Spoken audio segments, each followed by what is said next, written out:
შემეცნებით საგანმანათლებლო პროექტი რადიო კინო სადდება სტუდია კოცის ბაზაზე. პროექტის ხელმძღვანელი კობა ცხაკაია. პროექტის რედაქტორი ნინო ჩხიკვიშვილი. თბილისი 2025 წელი.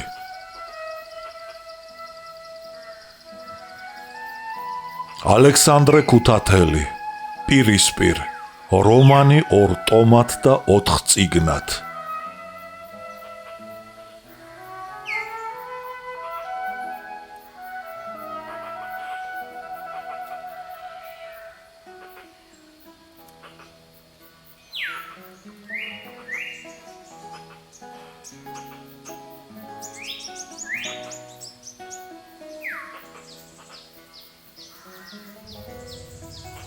გულითადი საუბარი მეხუთე.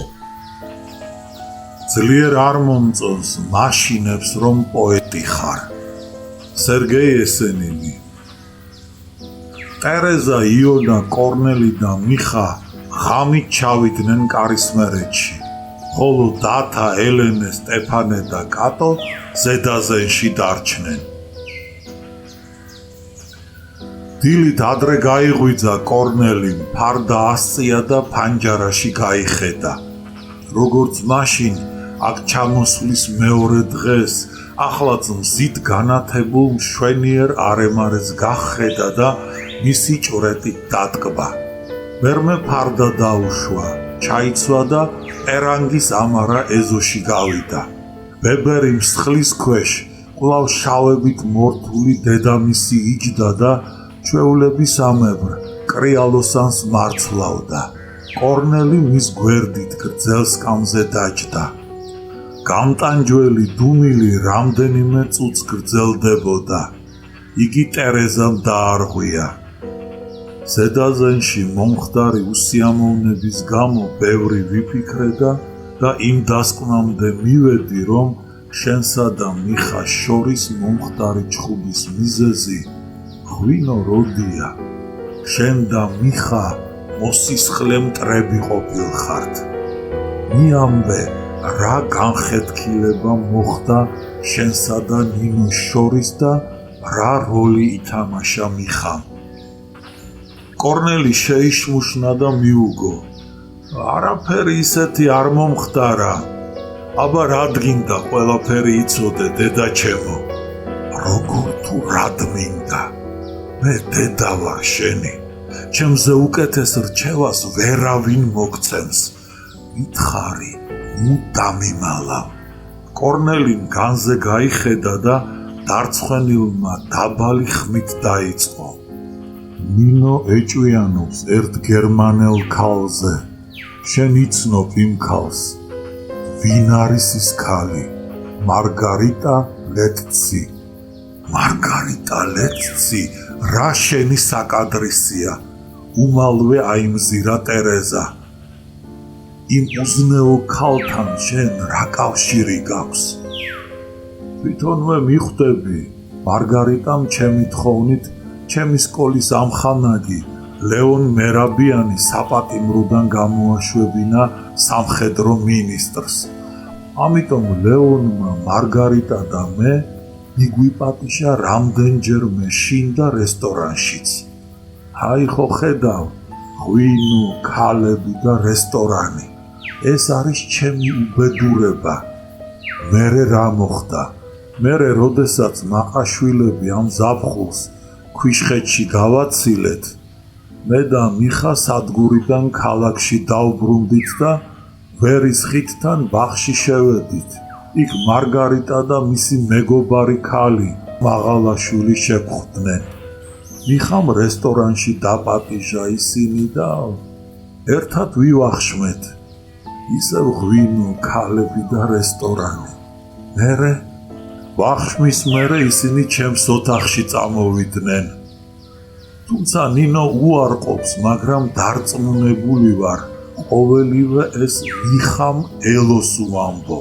ელომ კი ნინოს და ატყდა ერთი დავიდარაბა, ჩხუბი და ისტერიკა.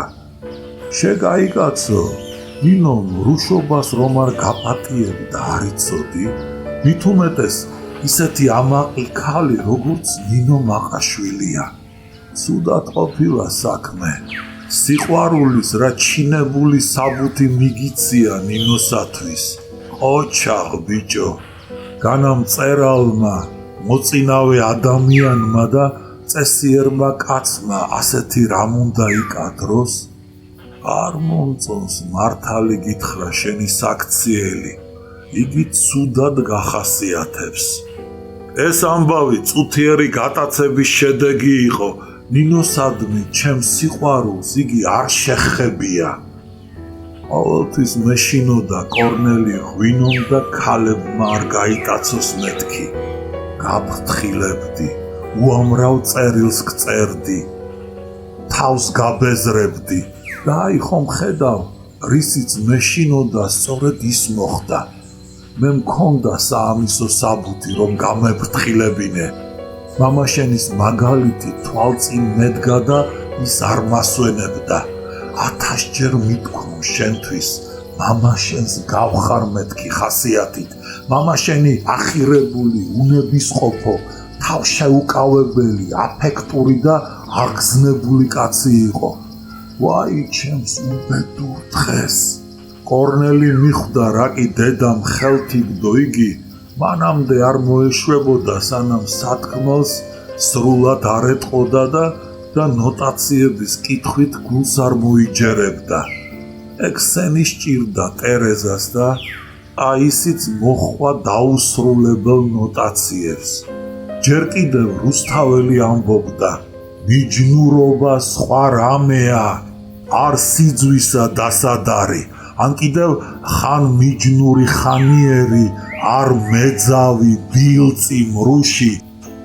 ეხ დედაჩემო, ეს ყოველივე მართალია, მაგრამ ვის არ აკლია ჩვენს დროში ახლა მიჯნურწნეობა. მე რომ მიკიჟინებ, ერთი ნინოსაც გაუსინჯე კბილი. შენ რა გგონია, არც ისეთი იდეალური ქალი გახლავს ნინო. იგი თავისი დედის მსგავსად სიმდიდრისა და ქონების მოყვარული, ფილისტიმელი ქალია, ელოსაებრი ისტერიით დაავადებული. დავიყალე ამდენი ცერემონიებით. მართალი თუ გინდა, თავადობის და მათ შორის მაყაშვილებისა დრო გაფრინდა. ისინი გადაგვარდნენ. ახლა სულ სხვა ხალხი მოდის და სულ სხვა ცხოვრება მკვიდრდება. ასე ნუ იტყვი, რა თკილავ, ასეთი ქალი სწორედ არ გახლავს ნინო. შენ ნინოზე გაბრაზებული ხარ, გინდა თავი გაიმართლო და ქალს კი უდანაშაულოდ ლანძღავ. არ ვარ გაიმის მტკიცება, რაც თვითონვე არ გჯერა. რა ხალხზე და რა ცხოვრებაზე ლაპარაკობ, ვინ უნდა გაამყაროს ის იდეალური ცხოვრება? შენმა გელაშვილებმა და ტურიაშვილებმა ხომ არა? და ამ ამაო ოცნების გამო უფლებას აძლევ შენს თავს შეურაცხყოფა მიაყენო წარჩინებულ და პატივცემულ ადამიანებს, რომლებიც სტუმრად მოდიან ჩვენსა და რომელთა ნაცნობობით ჩვენ ვამაყობთ. ნუ თუ შენ მართლა გონია რომ გულაშვილები, ტურიაშვილები და ემდელაძეები დაამყარებენ სოციალიზმს, მაგრამ ეს ახლა არ მაინტერესებს, დრო დაგვანახებს. შენ ნინოს საჩხუბები ხარ. შენი უზნეობის გასამართლებლად 1000 რამეს იმოწმებ და იგონებ. არ მომწონს შენი უზნეობა, აღგზნება და ნერვიულობა. გატაცებით განაგრძობდა ტერეზა. გზნებასა და დაუოკებელ ვნებებს გრძნობა და ფანტაზია ხშირად გაღიზიანებამდე და გამახვილებულ სიფაქიზემდე მიხავს. ადამიანს ნებისყოფა უდუნდება და იგი არა გონების კარნახით, არამედ აფექტებით ცხოვრებას იწყებს, რაც მას ხშირად უზნეო და ცუდ ნაბიჯებს ადგმევინებს. ამით არის გამოწვეული შენი დაუდეგარი და მოუსვენარი ცხოვრებაც. სასოწარკვეთილება, ომში წასვლა და სიკვდილთან თამაში, ღვინითა და ქალებით წეული მარგარიტა ლეტცით გატაცება. ასეთი იყო მამაშენიც. იგი ბუნებით მხატვარი იყო და სამედიცინო დარგი კი დაამთავრა. შენს მის კვალს მიხვები და გული მიკვდება. როგორ შეათანხმებ შენ ლექციებზე სიარულს, პროზექტურაში კვამებზე მუშაობას, ვარჯიშობას და მწერლობას. ნეტავი შენ მწერლობა არ დაგეწყო და სხვა რაიმე ხელობისათვის მოგეკიდა ხელი. ხელოვნებაში უანგაროდ და უსაზღვროდ შეყვარებული ადამიანი, ისეთი როგორც იონა და შენ ხართ, ვერ ერკვევი ცხოვრების წვრილმან და პრაქტიკულ საკითხებში. აი ეს არის ჩემი უბედურება. შენ და იონა მეოცნებე, ფანტაზიორები და პრაქტიკული საქმიანობისათვის გამოუსადეგარი ადამიანები ხართ. იონამ დამღუპა, მანაგაცდინა სწორგზას და ახლა ნარეკლით მოფენილ გზას ადგები. აიხსოვნე, შენც იონასავით მათხოვარი იქნები, რადგან პოეტის, მწერლისა და მხატვრის ქონება და ფული არავის გაუგონია. ეგრე რა დამბობ, დედაჩემო, შენი სიტყვა წყევლას აღგავს, შეძრწულდა კორნელი. წყევლისაგან ღმერთმა დამიფაროს.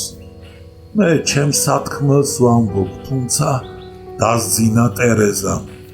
სტეფანე თუ პედაგოგია და ევგენი ქირურგი, რა ჯიღა დამადგეს მერე. სტეფანეს ცოლი ნათესავებსა და მოყვრებს გადახვა. ევგენი ცოლი თურთპარიშია და ისევ სწავლას განაგრძობს. შენ კი თვითონვე დახმარება და ხელის შეწყობა გჭირდება. მარტო მე ქრივმა და უმწეო ქალმა რა დავაწყო ამ არეულ დროში. შეხედე ამ სახლს, საძირკველი ულპება. აივანი თუ არ შევაკეთეთ, საცაა სვეტები გამოეცლება. სამზადი გადაიხარა, ბეღელი და სასიმინდეც ცალგვერდზეა წამოწოლილი. განა ტყუილს ამბობს იულო დურგალი, ნოვინადაო რომ იძახის. ჩვენი ვენახიც დაბერდა, ძლივს ღაისხამს ნაყოფს და ახალი ვაზები უნდა ჩაიყაროს. ვინ ითავებს და ვინ უპატრონებს ყოველივე ამას. მე დავბერდი და დავსუსტდი. ხომ ხედავ, როგორი გავხდი. ვატყობ რაღაც სენი შემომეპარა შვილო. კორნელიმ ფერმკრთალ დედას შეხედა და გული ეტკინა. იგი შარშანდელს აქეთ მართლაც საშინლად გამხდარიყო. თვალები ბუდეებში ჩასცვენოდა და უპეები ჩაღამებოდა. გრძელ სახეზე გრძელივე და კეხიანი ცხვირი შესამჩნევად გამოერჩეოდა. აი ხომ ხედავ, უთხრა ტერეზამ შვილს და თავი დახარა. საგრძნობლად შეთხელებული თეთრი თმა გადაიწია და სიმსივნე უჩვენა. ხომ გახსოვს, ეს სიმსივნე თხილის ოდენა იყო, ახლა კი კვერცხის ოდენა გახდა. მეშინია კიბო არ იყოს. კორნელიმ ხელი შეახო და თითებით მოსინჯა მოძრავი სიმსივნე. ეს ცხიმოვანი სიმსივნეა, ავთვისებიანი არ გეგონოს, დედაჩემო, უთხრა კორნელიმ. მაინც ეწყინა ეს ხორცმეტი დედის ჭაღარა თავზე, ფეხზე წამოდგა და ანუგეშა. ნუ შიშობ, დედა, ერთ წუთში ამოაგდებს ქირურგი. შენც არ მომიკვდე, შვილო, დანის ქვეშ მე არ დავწვევი. რაც მომივა, მომივიდეს. საკმაოდ მოვჭამე წუთი სოფელი, მხოლოდ ეს ღა მაღონებს, რომ შენს ცოლშვილს ვერ მოვესწრები. ამას რომ მომასწრებდე, დამშვიდებით მოვკვდები.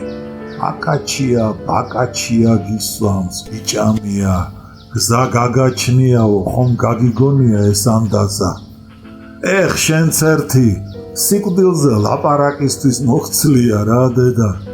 ნაუბერტი შვილო, ძალიან სუსტად გრძნობ თავს. ეს სოკოსავით თავზე გაჩენილი სიმსივნე მაინც არ მომწონს. ვაი თუ ამან მომიღოს ბოლო. თუმცა ამ გამწარებულ დროში სიცოცხლე არ ძღირს. ამიტომ არც მეშინია და არც მენაღვლება. ბოლოს ხე რომ ხეა, ისიც კი ბერდება და ხმება. შეხედე, ოდესღაც ტკბილი ნაყოფით მსხმოიარე ამ სანაქებო მსხალს. სულთლად სოკო მოედო და ფითრმა შეჭამა. კორნელიმ ბებერ მსხალს ახედა. ხეს ხავსი მოსდებოდა ტანზე, თეთრი სოკოები ამოსულოდა ხორცს მეტივით და ხმობა შეპარვოდა. ტოტები კი მუქთამჭამელ ფითრს დაეფარა. კორნელის ცუდად ენიშნა ყოველივე ეს. ამ დროს ეზოში იონა შემოვიდა. მაგრამ ტერეზას მაინც მოესწრო ეკითხა შვილისათვის. მართალი მითხარი, შენსა და ნინოს შორის ჩხუბი როგორ დამთავრდა? საბოლოოდ დაშორდით ერთმანეთს. ჩვენ არაერთხელ გვიჩხუბია დედაჩემო, მაგრამ საქმე ისევ მორიგებით დამთავრებულა. ალბათ ახლაც ასე მოხდება. მიუგო კორნელიმ, თუმცა თავისი ნათქვამისა თვითონვე აღარ სჯეროდა.